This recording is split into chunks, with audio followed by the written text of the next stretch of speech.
dia, Sol, bom dia, Lua, bom dia, criatura linda, tudo bem?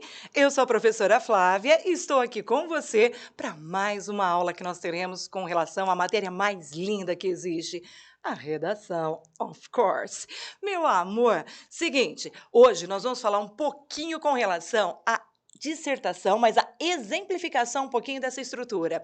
Nós vimos no módulo 1 que nós estudamos a dissertação expositiva e argumentativa, e hoje nós vamos entrar na argumentativa um pouquinho mais a fundo. Vou retomando agora com vocês algumas questões importantes para a gente caminhar. Bora para a telinha, meu povo? Vamos lá? Segue comigo então, meu amor. Bom, primeira questão que nós temos para conversar. Nós já falamos com relação à estrutura da dissertação de uma maneira bastante interessante. Nós comentamos que você, de cabeça, você lembra assim, ó, falou dissertação? O que vem para mim? Dissertação é aquela modalidade textual dividida pelo menos em 3 parágrafos, um de introdução, um de desenvolvimento e um de conclusão. Perfeito, querido.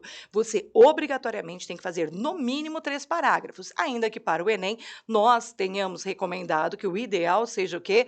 4 a 5 parágrafos, por ser uma redação mais longa, né? E dá tempo de você criar uma boa fundamentação. Mas hoje nós vamos caminhar considerando o seguinte: na dissertação argumentativa, o que faz cada parágrafo? Vamos para a nossa revisão?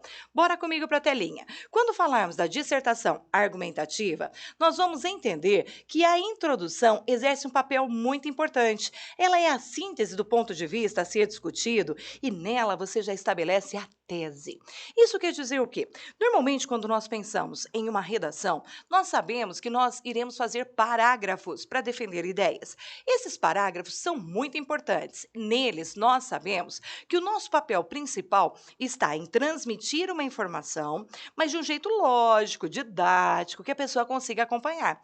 Normalmente, a introdução, ela exerce esse papel. Você contextualiza, você diz quando acontece, onde acontece, você traz o leitor para a situação problema e aí você já dá a sua tese, que é o posicionamento que você pretende defender.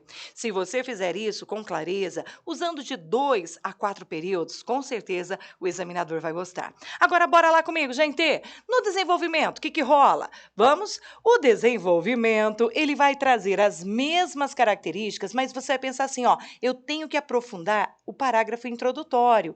Então, para tudo e vem comigo. Como é que eu vou pensar em aprofundar parágrafo introdutório? Eu vou perceber que a ideia principal tinha que aparecer na introdução e ela vai ser retomada e ampliada no desenvolvimento. Lembra da palavra desenvolver, né? Pensa nela, caminhar sem volver. Então você continua caminhando dentro do texto, você transita no texto, você prova, porque o desenvolvimento é o fundamento da tua tese. Então você vai dizer assim, olha, eu defendo essa ideia porque eu li esse autor, eu conheço esse dado, eu sei essa citação. Então é aí que você vai engendrar o seu texto, vai deixar ele gostoso, mais forte, com características que sejam marcantes. Depois disto feito, de forma crítica, reflexiva, analítica, você vai fazendo isso tudo. O que nós vamos caminhar? Nós vamos para a conclusão. Bora lá na telinha que você vai ver. Ela encerra o texto retomando as principais reflexões feitas por meio de uma síntese ou apontando as perspectivas de solução para o que foi discutido. Isso quer dizer o quê? Isso quer dizer que nacionalmente nós temos padrões. Quando você pensa no Enem, você pensa numa conclusão em que, dada uma situação problema, discutida essa situação, você, um aluno cidadão, você sabe como resolver aquele problema. Então você faz o quê? Você faz uma proposta de ação interventiva. Já outros vestibulares, você pode fazer a sua conclusão de forma mais enxuta, mais sintética, mais o quê? Mais objetiva. Esses casos nós sabemos que muito comuns em várias provas que têm a dissertação tradicional, tanto em Santa Catarina, como no Sistema CAF, como no estado de São Paulo, na VUNESP. É muito comum nós encontrarmos temas que nos levem a esse tipo de conclusão, a síntese, tudo bem? Então, a estrutura, a gente agora já sabe, a gente já lembra o que tem que fazer. Vamos dar uma olhada nisso e, a partir de uma redação do Enem que tem obtido nota 1000, vamos lá? E eu vou comentando com vocês? Então, me acompanha, vem comigo, olha só, tá? Então, agora nós vamos dar uma olhada numa redação. Só que antes dela, eu tenho que parar você e falar assim, peraí, Ô, prof, então você me disse que ela é uma dissertação, que eu tenho que trabalhar com parágrafos, uma estrutura mínima, que os meus parágrafos são organizados em períodos, que são ideias compactas, mas que formam um bloco? Sim, eu disse tudo isso e que tem ainda que lembrar. E eu tenho que ter uma linguagem clara e objetiva. Então, abre aqui a telinha para mim, olha lá. O que, que nós vamos fazer? Nós vamos observar na redação lida que ela tem introdução, desenvolvimento, conclusão, que entre 20 e 30 linhas, os autores trabalham com 4 ou 5 parágrafos, e esses bastam, tudo bem? Nesse caso vai ser 4. Os parágrafos, eles estão em torno de 4 a 6 linhas, então eu quero que você crie, quando for fazer a sua, mais ou menos a mesma extensão. E a linguagem preferencialmente denotativa. Tudo isso você vai ver na redação que nós vamos ler agora, que nós vamos acompanhar agora. E eu tenho certeza que você vai perceber que aquela redação foi avaliada pela banca e que ela está correta. A maneira como eles fizeram. Vem comigo só um pouquinho, olha lá. Então, o que, que nós temos a partir daí? Primeiro, o tema violência contra a mulher, certo? Agora nós não vamos ficar lendo textos de apoio, mas só para que vocês, né, se contextualizem, falando com relação à violência. Então, existe ali a ideia de nos últimos 30 anos, entre 80 e 2010, foram assassinadas. Então, você vê que tem bastante dado, bastante percentual, para que você, a partir dali, produza uma redação. Daí, olha essa redação. Primeiro, gente, a introdução. Se eu não sei do que o aluno está falando, eu sou o corretor, eu vou pegar a redação dele. O que, que eu quero ver na redação dele? A palavra-chave do tema. A palavra-chave do tema é mulher. A segunda palavra extremamente importante, violência. Então, elas têm que aparecer de forma direta na introdução. E, de preferência, já posicionamento do autor, tá? Se não houver, há algumas redações que às vezes o autor vai fazendo o quê? Ele vai crescendo ao longo do texto, mas fica absurdamente clara naquela parte final do encerramento. Então, às vezes, a estratégia pode mudar. Nós vamos ter uma aula só de introduções para mostrar isso para vocês, tudo bem? Vem comigo para a telinha, bora lá! Ao longo do processo de formação do Estado brasileiro, do século XVI ao XXI, o pensamento machista consolidou. A violência contra a mulher no Brasil tem apresentado aumentos significativos nas últimas décadas. De acordo com o Mapa da Violência de 2012, o número de mortes por essa causa aumentou em 230% no período de 1980 a 2010. Nesse contexto, pode-se analisar que essa problemática persiste por ter raízes históricas e ideológicas, mas precisa ser fortemente combatida. Percebeu o que esse aluno fez? Na introdução, ele trouxe o passado histórico e colocou no texto. Aí, no primeiro período da introdução, ele contextualiza, ele desenvolve a ideia, ele usa as palavras fundamentais, que são aquelas principais do tema, e ele já coloca, inclusive, que a origem, né, de onde vem a origem e que deve ser combatida. Nessa introdução, eu já sei a essência do que esse texto vai tratar. Isso é muito importante. Vamos ao desenvolvimento. Dá uma olhada no primeiro desenvolvimento comigo. Primeiro desenvolvimento, olha como ele expôs o pensamento. O Brasil ainda não conseguiu se desprender das amarras da sociedade patriarcal. Isso se dá porque ainda em pleno século XXI, a cultura brasileira, em grande parte, prega que o sexo feminino tem a função social de submeter ao masculino. Dessa forma, os comportamentos violentos contra as mulheres são naturalizados, pois estavam dentro da construção social advinda da ditadura do patriarcado. Consequentemente, a punição para esse tipo de agressão é dificultada pelos traços culturais existentes. Gente, olha esse parágrafo de desenvolvimento. O que, que você percebe?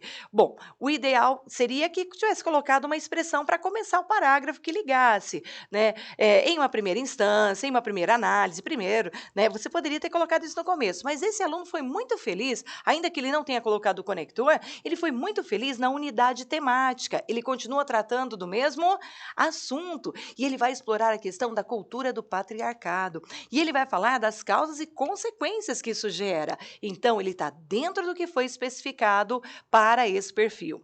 Segue comigo novamente. Vamos para o segundo desenvolvimento. Dá uma olhada lá comigo.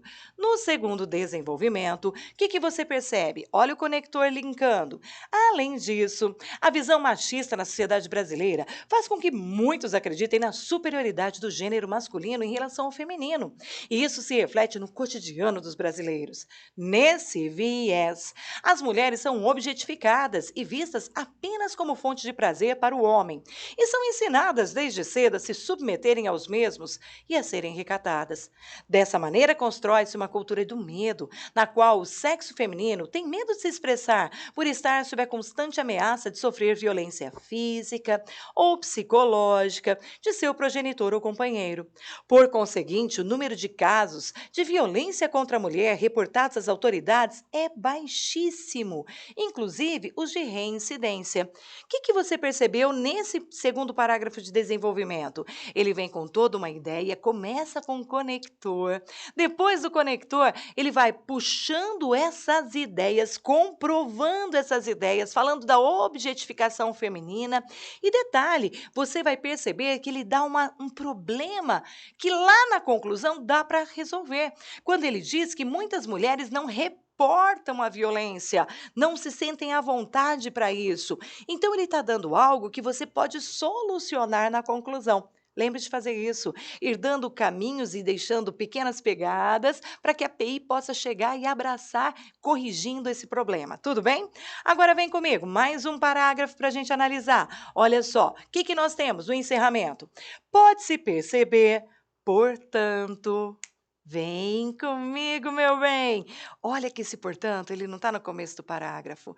Não está assim, começando, portanto, pode-se perceber. Não, olha o charme da criança. Olha a lindeza. Ui, chuchu, dá uma olhada nisso. Pode-se perceber, vírgula, portanto, vírgula de novo. Percebeu isso? Esse elemento conector deslocado entre vírgulas? Que lindão que ele fica! Dá para você fazer sempre, hein? Dá para você deslocar o elemento coesivo, mas lembre-se que deslocado sempre pedirá uma vírgula antes e uma vírgula depois, ok? Volta para a telinha comigo, meu amor. Repetindo então, pode-se perceber, portanto, que as raízes históricas e ideológicas brasileiras dificultam o fim da violência contra a mulher. Querido, o que esse parágrafo, esse período é a unidade, lembra, né, da letra maiúscula até o ponto final, o que ele está fazendo? Resgatando a ideia principal. É o que a gente chama de retomada. Ele tem que fazer uma retomada para encaminhar para uma proposta de ação interventiva. Tudo bem? Vamos lá, telinha novamente. Então, olha só, pode-se perceber, portanto, que as raízes históricas e ideológicas brasileiras dificultam o fim da violência contra a mulher no país. Para mudar esse quadro, cabe à sociedade civil dar apoio às mulheres e buscar estabelecer uma ação conjunta entre a escola, a mídia e o governo. Projetos pedagógicos, campanhas televisivas e maior punição aos agressores representam boas ações interventivas para diminuir as agressões. Quem sabe, assim, o fim da violência contra a mulher deixe de ser uma utopia para o Brasil. Gente, nós ainda estamos chegando e ajustando para pensar no Enem, mas essa redação é uma redação que já está engatada para esse universo. Sabemos que hoje em dia seria necessário haver um pouquinho mais de detalhamento na hora da proposta de ação interventiva, mas já é uma redação competitiva e que nos mostra como caminhar. Então, a partir daqui, nós começamos a perceber que o texto argumentativo, ele tem um papel, ele tem uma função, e a função dele é conduzir as pessoas a comungar do seu pensamento. Para isso, você lança a mão de dados, de informações, de questões que tenham grande valor para as pessoas que estão lendo e elas consigam acompanhar o seu raciocínio e fazer com que você, aluno, mostre ao examinador que é um grande entendedor do tema. Tudo bem até aqui? Então, nesse momento, eu quero que você veja que a dissertação tem uma estrutura, tem características, tem linguagem denotativa. O que é denotativa mesmo? Denotativa é aquele do dicionário, do sentido literal. Lembra que ela predomina na redação e que é isso que você vai fazer para essa prova e vai fazer muito bem feito. Tudo bem? Bom, a dica hoje, a orientação basicamente foi essa. E agora o que eu tenho a dizer é apenas que você me encontre na próxima aula para que nós possamos desenvolver cada vez mais a sua redação e fazer com que você seja muito feliz naquilo que se propõe, que é conquistar uma vaga, né, dentro da universidade. Beleza? Grande abraço a todos. Até a próxima aula.